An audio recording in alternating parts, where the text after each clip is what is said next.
지난주는요, 그럼 분위기가 그렇게 나쁘지 않은 상태에서, 우리가 우려했던 문제들이 왠지 이렇게 하나씩 봉합되는 듯한, 예, 그런 기분이 들었습니다. 그런데 그거는 어찌 보면 그냥 기분일 뿐이지, 그죠? 뭔가 끝날 때까지는 끝난 게 아닌 거죠. 우선, 이 이란 문제를 좀 보면은요, 이란과 유럽연합이 지난주에 협상이, 예, 잘 안 됐습니다. 이란 쪽에서 원했던 건 뭐냐면, 유럽연합한테 니네가 우리 이란산 원유 수입해주고, 그리고 이란에게 지금 제재하고 있는 금융제재 이거 풀어라. 이렇게 요구하고 있고, 유럽연합에서는 조금 이렇게 이란을 좀 이렇게 좀, 예, 뭐라고 할까요? 이렇게 좀 기분 좋게 해주기 위해서 그렇게는 못 해주겠고, 니네가 원하는 건 못 해주겠고, 우리 유럽연합이 요만큼 돈을 이렇게 한번 따로 빼놓게, 신용한도 따로 만들어 놓게. 이 돈은 뭐냐면, 우리가 니네들 원유 사주기 위해서 이만큼 돈을 준비해 놓는 거야. 봐봐, 이거 니네 기름 사줄 돈이야. 이렇게 제시를 했지만, 이란에서는 개소리 하지 마. 이렇게 거부했죠. 그리고는 그들이 얘기한 대로 핵합의 이행을 축소하는 3단계 조처로 고성능 원심 분리기에 육브라 우라늄 가스를 주입했다라고 이란 원자력청 대변인이 테헤란에서 공식적으로 기자회견을 했습니다. 자, 고성능 원심 분리기에 육브라 우라늄 가스를 주입했다. 이건 뭐 하는 짓이냐? 결국 우라늄 농축 속도가 수배 빨라지는 것이다. 그리고 우라늄 저장량이 증가되는 것이다 라는 거를 얘기하겠죠. 이란이 뭐라고 얘기했냐면 3단계 조처한 다음에 다시 프랑스랑 합의를 할 거고, 합의가 결렬되면 4단계 조처로 들어갈 거고, 4단계 조처 후에 또 프랑스랑 얘기할 거라고 했습니다. 자, 이란 문제, 예, 지금 이 상태로 핵합의 이행을 축소하는 3단계 조처로 들어갔기 때문에 누가 가장 지금 민감합니까? 예, 트럼프 대통령이 민감할 수밖에 없겠죠. 자, 홍콩 문제로 넘어가면요. 지난 8일 14주째 주말 시위가 진행이 됐다고 합니다. 지난번에 송환법 철폐했지만 이제 홍콩 시민들은 처음에는 송환법 때문에 시위가 시작이 됐지만 점점점 이슈가 확대되면서 송환법이 문제가 아니라 아예 홍콩 정부가 행정장관 직선제해야 된다. 이거를 요구했죠. 이거 요구가 수용될 때까지 주말 시위는 계속하겠다라고 했습니다. 자, 그런데 이 시위가 예전처럼 크진 않았어요.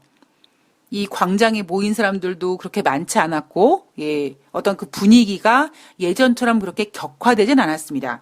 사우스차이나 모닝포스트에서 뭐라고 얘기하냐면 3개월간 이어져 온 시위가 끝을 향해 가는 것인지 아니면 잠시 소강 상태가 된 것인지는 좀 지켜봐야 된다. 저는 개인적으로 예, 잠시 소강 상태라고 생각하진 않고요.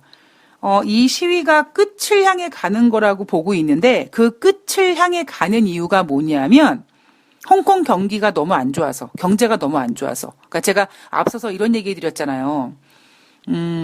또 다시 생각을 해도 너무나 마음 아프고 미안하지만 2014년 6월 달 세월호가 이제 침몰됐을 때 저는 제가 먹고 살기가 너무 어려워서 뉴스에서만 그 세월호 문제를 계속 체크하고 마음 아프다라고 생각했지. 뭐 제가 살고 있는 곳에서 시청이라는 곳이 그렇게 멀지도 않은데 거기 가서 국화꽃 하나 얹어놓지 못했다. 왜냐하면 그만큼 지금 그때 상황에서의 저의 어떤 그 경제적인 그 여유가 없다 보니까 주변을 둘러볼 수가 없는 거죠.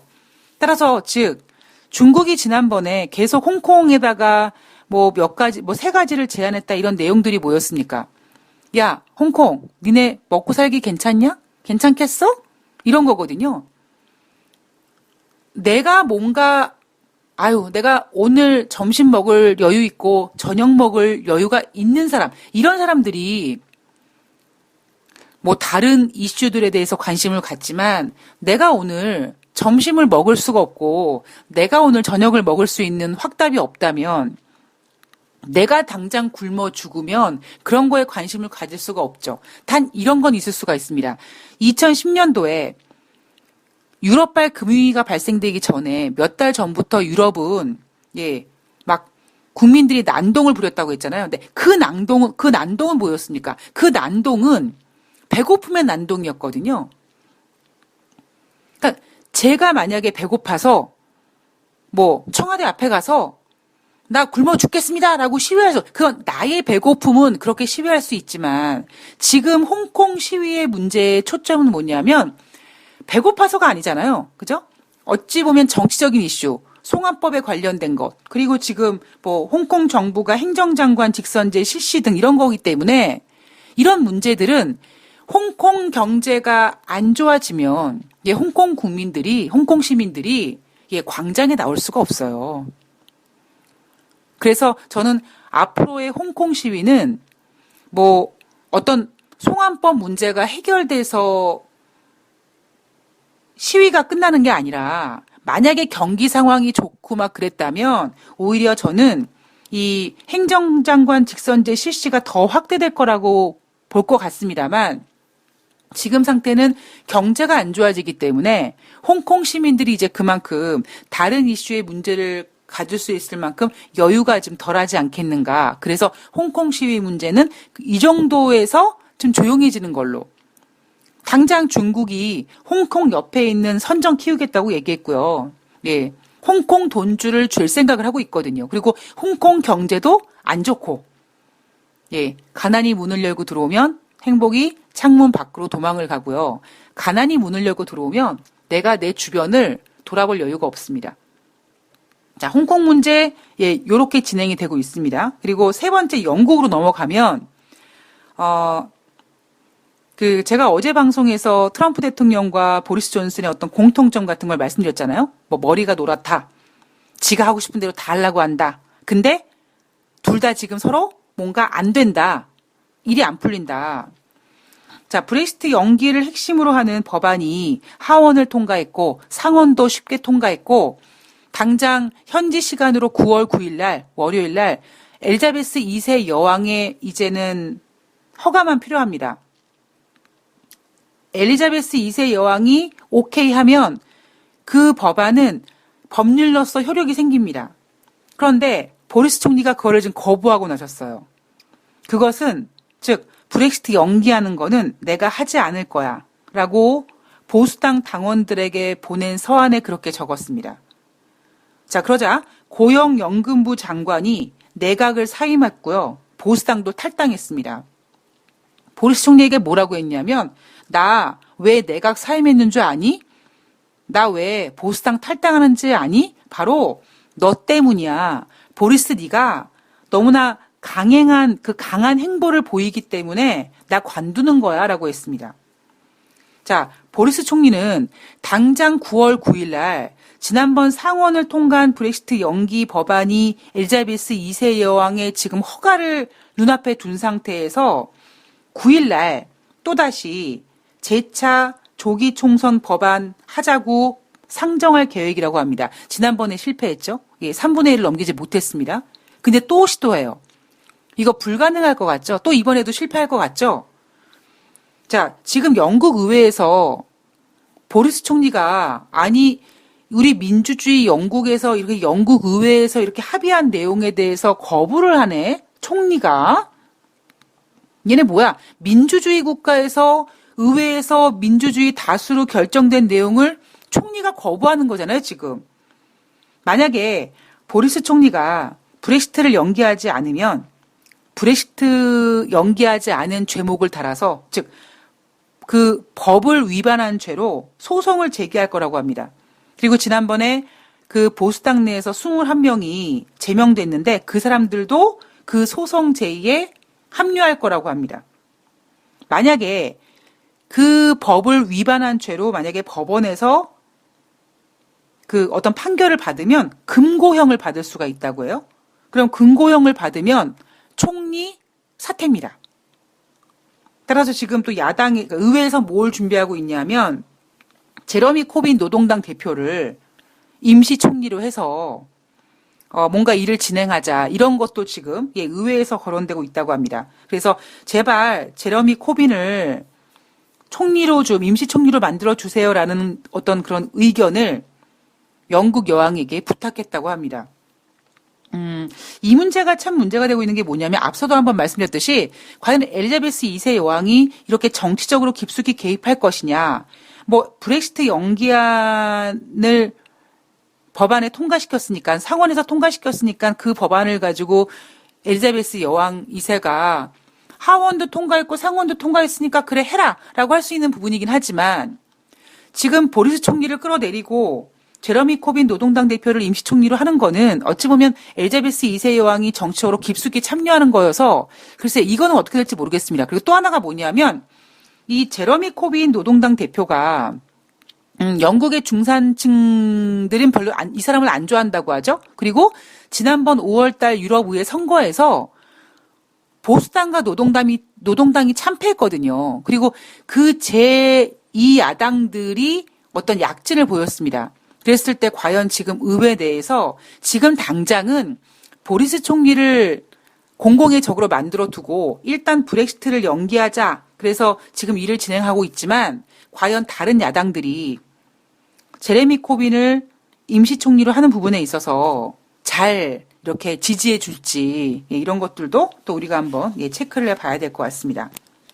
자, 그리고 미국과 중국의 무역 협상으로 넘어가 보면은요.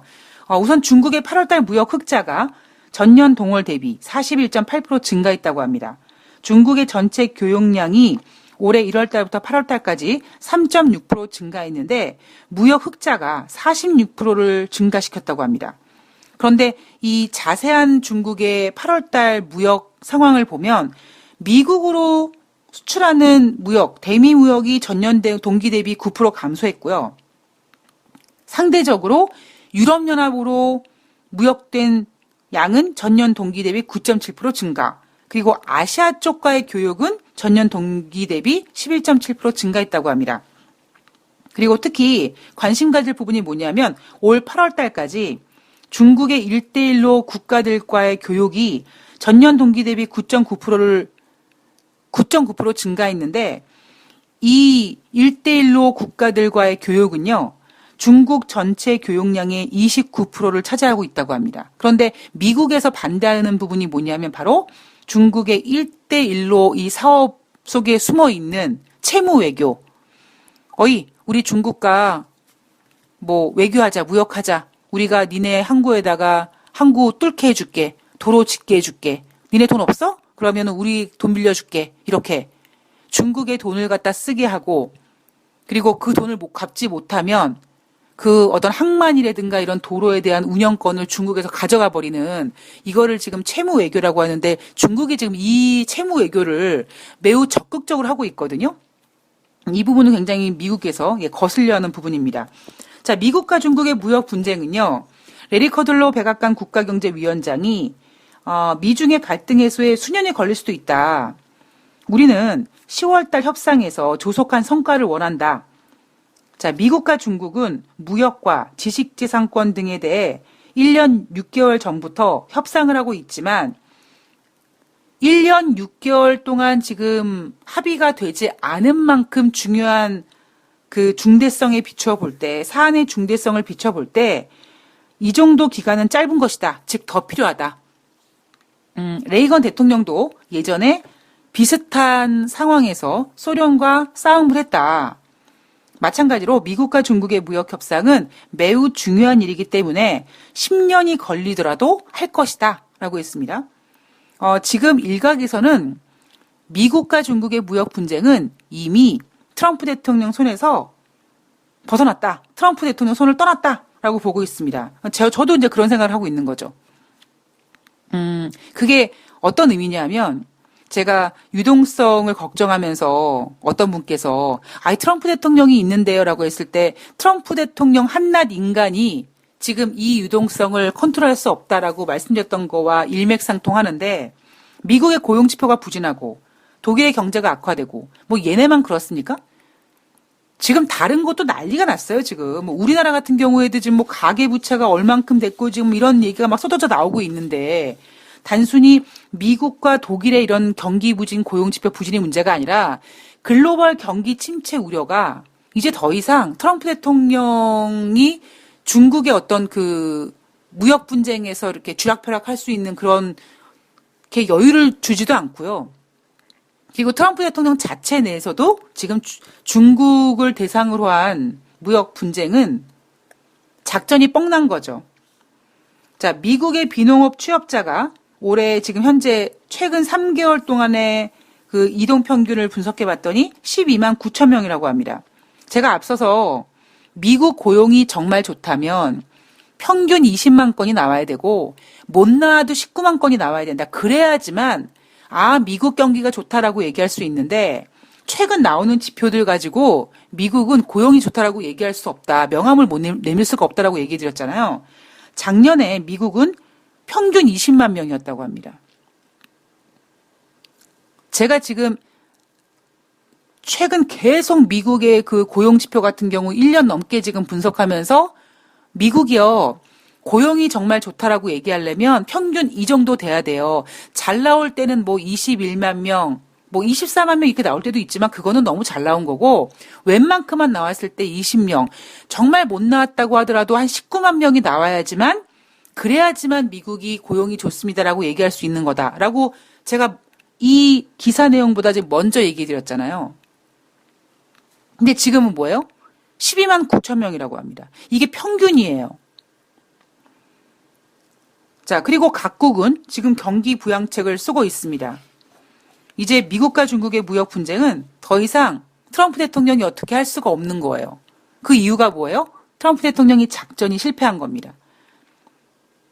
굉장히 중국을 무시했어요. 쉽게 끝날 줄 알았어요. 중국을 작살냈으려면 아예 초반부터, 즉 작년 3월 달에 5,500억 달러에 대한 관세를 그냥 작년에 그냥 일괄적으로 부과시켜버려가지고 중국이 정신 못 차리고 그냥 완전 마탱이 가버리게 5,500억 달러 관세 부과하고 그다음에 중국 환율 조작국으로 지정해버리고 그 중국이 정신을 못 차리게 해놓은 다음에 그냥 바로 항복을 잡았어야 되는데 그걸 못하고 어차피 미국이 이길 건데 뭐 라고 하면서 계속 시간을 끌면서 지금 완전히 판이 바뀌어버렸습니다. 자, 여기에다가 트럼프 대통령 노벨 평화상이 물 건너간 것 같아요. 지금 북한과의 문제, 상태가 안 좋아요. 제가 그랬죠. 김정은이가 트럼프 대통령을 가지고 논다. 그런 얘기가 지금 미국 내에서 나오고 있습니다. 기자가 물어봤대요. 폼페이오 장관한테. 지금 김정은이가 이렇게 트럼프 대통령을 쥐락펴락하고 있지 않느냐. 그렇게 얘기했다고 합니다. 첫 번째 북한과의 문제가 지금 잘 진행되지 않고 있고요. 두 번째는 미국이 아시아 중거리 미사일 배치 의사 보였죠. 뭐 일방적으로 결정하지 않고 해당 국가와 협의해서 결정하겠다. 근데 이게 솔직히 협의입니까? 여기에 해당하는 해당 국가가 뭐 미국령 괌 이외에 한국과 일본과 호주가 유력한데 우리나라랑 무슨 협의를 해요? 그냥 까라면 까는 거지. 물론 여기에 대만과 필리핀도 들어가 있다고 합니다. 자, 중국의 황구15가 미국의 총알바지가 되지 말라라고 우리나라와 일본을 꼭 꼬집어서 경고했다고 하죠. 만약에 중거리 미사일이 배치되면 사드 사태보다 더 강력한 보복이 뒤따를 수 있다. 라고 중국에서 경고를 했다고 합니다. 노벨 평화상을 받고 싶은 트럼프 대통령이 뭐 아직은 뭐 지금 얘기가 진행되고 있으나 어쨌든 아시아에다가 중거리 미사일을 배치해서 중국과 대치한다. 제가 만약에 노벨 평화상을 시상하는 사람 입장에서는 별로 주고 싶은 마음이 없을 것 같습니다. 거기에다가 북한 같은 경우도 지금 계속 미사일을 쏴대고 있는데도 트럼프 대통령은 괜찮아 하고 있는데 그렇다고 괜찮아 하고 있으면서 뭔가 북한과 문제가 잘 해결되는 것도 아니에요. 지금 북한과의 어떤 관계가 좋지 않다. 그런 이야기는 북미 교착 상태는 이미 인정이 된 상태입니다. 자, 거기에다가 트럼프 대통령이 자기가 내세운 어떤 공약 중에 하나가 아프간전을 종식하겠다라고 했거든요. 그래서 지난 2일 날 9월 2일 날 미국이 아프간에 주둔한 14,000명 중에서 5,000명 가량을 철수하는 평화협정 초안을 만들어서 탈레반과 합의를 하기로 했다고 합니다. 135일 안에 14,000명 중에서 5,000명을 철수시키겠다. 그래서 이번에 주요 탈레반 지도자들이랑 아프가니스탄 대통령이 각각 미국으로 방문해서 트럼프 대통령이 이렇게 만나기로 했다고 합니다. 물론 이 부분에 있어서 폼페이오와 존 볼턴은 반대겠죠. 폼페이오 같은 경우엔 대통령님 보십시오. 지금 북한도 저러고 있는데 당신이 얘기하는 대로 진행이 되지 않아요. 자꾸 그렇게 양보하지 말아요. 이렇게 좋게 넘어가지 말아요. 라고 얘기하겠죠. 자, 그러다가 지난 5일 날 아프간 수도 카불에서 차량 폭탄 공격을 받았는데 미국 요원 1명을 포함해서 10명이 죽었고요. 그다음에 사망자 10명 포함해서 42명이 부상을 입었다고 합니다. 이거 탈레반이 우리가 했는데 라고 얘기했어요. 그러자 트럼프 대통령이 열받아가지고 미국 아프간 주둔 14,000명 중에서 5,000명 철수하는 거 그거 하기 위한 평화협정 초안을 하기 위한 회동 취소, 평화협정 중단시켰습니다. 지금 보세요. 트럼프 대통령 원하는 게 아무것도 없어요. 제가 그랬죠. 트럼프 대통령 생애에 어떤 운은 다이아 수저를 물고 태어나서 미국의 부동산 재벌이 되고 그 재벌이 미국의 대통령 되는 것까지가 그냥 운을 다한 거고 트럼프 대통령 어떤 그러니까 트럼프 대통령 운에는 재선이 된다든가 노벨 평화상을 받거나 그럴 운은 없는 것 같다. 거기에다가 어찌 보면 박수 칠 때 떠나야 되는데 그러지 못하고 오바마를 이기고 싶어서 무리를 하다 보니까 그래서 재선을 하려고 하다 보니 자칫 잘못하면 박수 칠 때 떠나는 게 아니라 인류 역사상 한 번도 겪어보지 못했던 유동성 이 장세에 경기 침체를 불러일으킨 최악의 대통령이 될 수 있을 거다라고 제가 얘기해 드리잖아요. 제가 계속 트럼프 대통령은 3가지의 메달이 필요합니다. 플러스 알파 하나 더겠죠. 첫 번째, 경제 대통령. 경제 대통령인데 트럼프 대통령이 잘못 생각한 게 뭐냐면 미국의 부동산 이거는 트럼프 대통령이 어느 정도 컨트롤할 수 있을지 모르겠습니다만 부동산을 매매하고 부동산 사업을 하는 거와 글로벌 경제를 경영하는 거와는 전혀 다른 얘기고 그러다 보니 처음에 대통령이 됐을 때 법인세를 인하해주고 그래서 증시가 올라갔습니다. 그때 제가 분명히 말씀드렸습니다. 그건 트럼프 대통령이 증시를 부양시킨 게 아니라 유동성이 올라간 것뿐이다.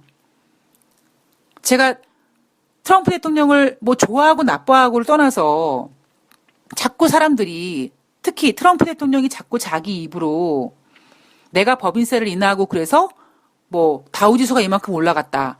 허공에 삽질하는 소리라고 얘기하죠. 그렇게 트럼프 대통령이 오만방자하게 생각을 해서 내가 주식을 이렇게 컨트롤할 수 있다라고 생각했기 때문에 지금 이 지경에 온 거거든요.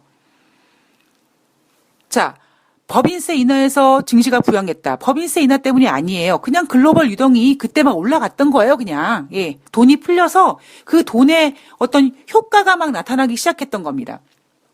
두 번째, 북한 비핵화 못 시켰단 말이에요. 하다못해 북한이 최근 들어서 미사일을 쏴대도 그거 아니라고 인정하면서 북한을 옹호하지만 지금 북한 문제가 해결되지 않고 있죠. 여기에다가 미국과 중국의 무역 분쟁 문제 이거 지금 미국이 지금 10년 얘기 나왔단 말이에요. 왜 10년 얘기가 나왔을까요? 저는 개인적으로 중국을 압박하기 위함이라고 하지만 중국을 압박하는 걸 떠나서 맨 처음에 트럼프 대통령은 미중 무역 분쟁을 금방 끝낼 거라고 생각했지만 그게 안 된 거죠. 그리고 저는 살짝 작전을 좀 바꾼 게 아닌가 싶습니다. 그리고 네 번째 뭐예요? 노벨 평화상. 이란 문제.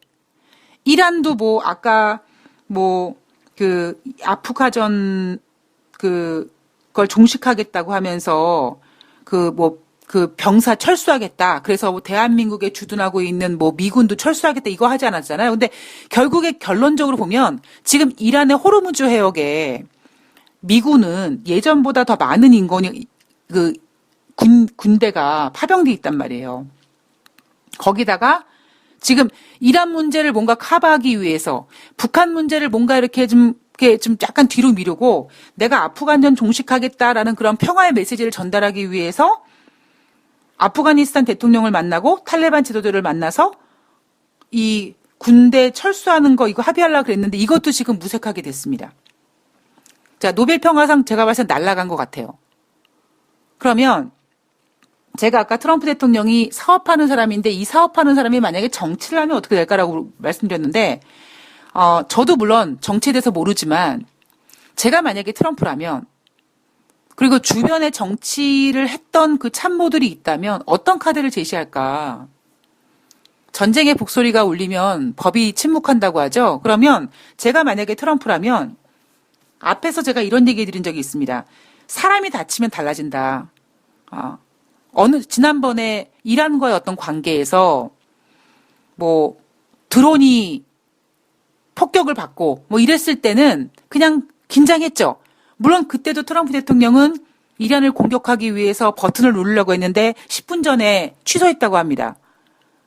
자, 그런데 지금 상황에서 제가 그때 뭐라고 했냐면 드론이 파괴됐을 때 그러니까 기계가 망가졌기 때문에 기계가 격추됐기 때문에 괜찮은 거지 사람이 다치면 문제가 달라진다. 자, 지금 트럼프 대통령은요. 어딘가 화풀이가 필요해요. 여러 가지가 좀 필요하지 않습니까? 북한이랑도 열받고 중국이랑도 열받고 이란도 열받고 지금 아프간 문제도 좀 자기 원대로 되는 게 아무것도 없어요. 거기에다가 지금 미국 요원 1명을 포함해서 10명이 죽었어요. 자, 트럼프는 참고 또 참았을 겁니다. 언제까지? 노벨 평화상 후보에 올라갈 때까지. 뭐 후보에 올라갔겠죠. 노벨 평화상 받을 때까지. 그런데 지금 진행 사항을 보면 냉정하게 봤을 때 아무리 이래저래 짱구를 굴러봐도 트럼프 대통령이 노벨 평화상을 받을 수 있는 상태는 좀 아닌 것 같아요. 자, 내가 만약에 트럼프라면 어차피 물 건너간 노벨 평화상 그러면 어딘가 화풀이를 좀 해야겠죠. 뭐 호르무즈 해역에서 화풀이를 하던 뭐 아프가니스탄 쪽에서 화풀이를 하면서 미국을 약간 미국한테 경고성 메시지를 줄 수도 있을 거고요. 그리고 지금 여러분도 아시겠지만 경제를 살리기 위해서 가장 좋은 방법은 전쟁이에요. 그랬을 때 트럼프 대통령이 지금 자기 원대로 되는 일이 없다면 뭔가 그런 것들을 이렇게 전환시키기 위해서 그리고 재미있는 사실은 미국이 만약에 전쟁이 일어나잖아요. 전쟁이 일어나면 정권이 바뀌기가 어렵습니다. 왜 국민들은 지금 미국이 다른 나라랑 이렇게 막 전쟁하고 그런데 국내에서 막 정권이 바뀌고 이러면 국내적으로 정치적인 혼란을 일으키면 안 되기 때문에 역사적으로 보면 그렇게 미국이 다른 나라와 어떤 전쟁하는 사이에는 정권이 유지되는 현상이 벌어졌단 말이에요. 만약에 트럼프라면 어떤 카드를 내놓을까요? 그리고 미국과 중국 간의 관계는 전 개인적으로 지금 아까 10년 얘기를 하는 거 보니까 지금 중국이 저렇게 경기 부양을 하고 하는 거 보니까 10년 정도 걸린다라고 시간텀을 아예 길게 해놓고 중국의 금융위기를 유발하는구나. 그러니까 내가 어느 정도까지 이제는 양보할 것 같아서 중국이 이렇게 참고 있는데 제가 앞서서 그랬잖아요. 지금 중국은 어디선가 곡소리 나고 아파 죽겠어요라고 끙끙거리지만 야, 입 닥치고 조용히 있어. 좀만 참어. 조금만 있으면 이제 미국이 양보할 거야. 이렇게 해서 지금 중국 내부에서 이렇게 관리하고 있는데 이게 만약에 세상에 10년 걸린다네? 라고 얘기해버리면 이게 참는데 한계가 온다라는 거죠. 그래서 미국이 오히려 10년이라는 시간을 제시해버림으로써 중국에서 이제 금방 조만간 좀 끝날 거야 라고 했던 그런 것들이 이제 더 이상 못 버티고 아이고 나 죽겠다고요 라고 터지는 그날을 기다리고 있는 게 아닌가 라는 생각을 조심스럽게 하고 있습니다. 예. 제가 오늘 되게 살벌한 얘기를 하고 있네요. 전쟁 얘기하고 앉아있고, 금융 위기하고 앉아있네요. 예. 그러나, 물론 그렇다고, 뭐 내일 당장 정쟁이 일어나고, 내일 당장 금융 위기가 일어난 건 아닙니다. 단지 제가 오늘 이런 얘기를 해드리는 이유는 뭐냐면, 지금 전문가들은, 지금 애널리스트들은 각국이 경기 부양책을 펼친다라고 얘기하면서 그 모든, 그 경기 부양이 모든 문제를 다 해소시켜 줄 거라고 보고 있지만, 제 인생의 경험상 지금 경기 부양은 밑 빠진 독에 물 붓기다. 제가 그랬죠? 2008년도에 금융위기 때 경기 부양은 죽어가는 어린아이를 살리는 거지만 지금 경기 부양은 매일매일 스테이크 먹는 애가 앞으로 계속 스테이크 못 먹을까봐 그냥 스테이크 말고 삼겹살 먹게 될까봐 그거 계속 스테이크 먹게 해주기 위해서 발악을 하는 거다. 그러면 어떻게 되겠습니까? 예. 그래서 저는 지금 전문가들이 마치 각국의 경기 부양이 모든 문제를 다 커버해 줄 수 있을 것처럼 얘기하는 것에 대한 우려감을 좀 말씀드리고 싶고요. 거기에다가 아르헨티나라는 작은 나라지만 결국 걔네가 만약에 디폴트가 만약에 된다면 그 우려감은 어쨌든 글로벌 금융시장에 충격이 될 수밖에 없습니다. 당장 인도는 올해 벌써 4번의 금리 인하를 했지만 소용이 없어요. 그런 상태에서 어떤 나라에서 디폴트가 되면 지금 심리가 많이 위축되어 있는 상태에서 힘들어질 수밖에 없고요. 거기에다가 트럼프 대통령이 만약에 제 생각이 맞는다면 노벨 평화상을 이제 내려놓고 어딘가에 대해서 스트레스를 해소하기 위해서 그 스트레스 해소는 만약에 제가 트럼프라면요. 그 짓 해요. 어딘간 공격할 겁니다. 그게 이란이 됐던 북한은 아니겠죠. 이란이 됐건 아프가니스탄이 됐건 합니다. 왜냐하면 그래야지만 사실 지금 트럼프 대통령이 노벨 평화상이냐 경기 부양이냐 혹은 뭐 재선이냐 이걸 많이 고민했을 때 그 두 가지를 다 갖고 싶었기 때문에 안 됐던 거지만 만약에 노벨 평화상을 포기해버리고 자기의 재선을 위해서 어떤 경기 부양을 위해서라면 만약에 제가 트럼프라면 최소한 아프가니스탄 조집니다. 이란을 조지든지 호르무즈 해역을 조지든지 아프가니스탄을 조집니다. 그 카드도 고려해 봐야 되고요.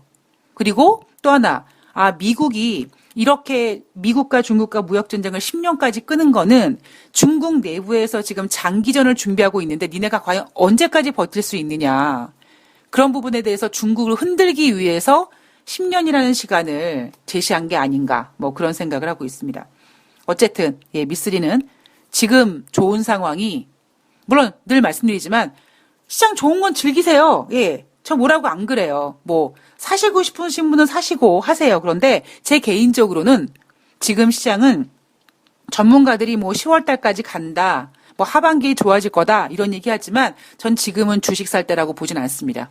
물론 여러분들 중에 어떤 매사기가 있는 분들은 뭐 단타 치고 하실지 모르겠습니다만 지금 큰 그림으로 시장을 봤을 때 지금 시장에 발을 담글 때는 아니라고 생각을 합니다. 아까 중국이 뭐 아시아 그 중장거리 미사일 얘기하면서 총알바지 되지 말라고 했는데 제가 오늘 여러분들 개인 투자자분들한테 드리고 싶은 얘기가 괜히 총알바지 되지 않으셨으면 좋겠습니다. 자, 새롭게 시작되는 한 주 아마 오늘 국내 증시는요. 중국의 경기 부양을 많이 기대하면서 경기 부양에 의지하면서 미국과 중국의 무역 분쟁, 지리멸렬, 장기전 뭐 크게 충격 줄 거 없다 이렇게 하면서 아마 이 증시를 부추길 가능성이 높습니다. 지혜로운 투자자가 되셨으면 좋겠고요. 저는 9월 10일 화요일 날 월요일 날 뉴욕 증시 가지고 찾아뵙도록 하겠습니다. 한 주 화이팅 하시고요. 돈다방 미스리 듣고 뭐 여러분 충격받거나 뭐 겁나진 않으시죠? 저는 여러분들한테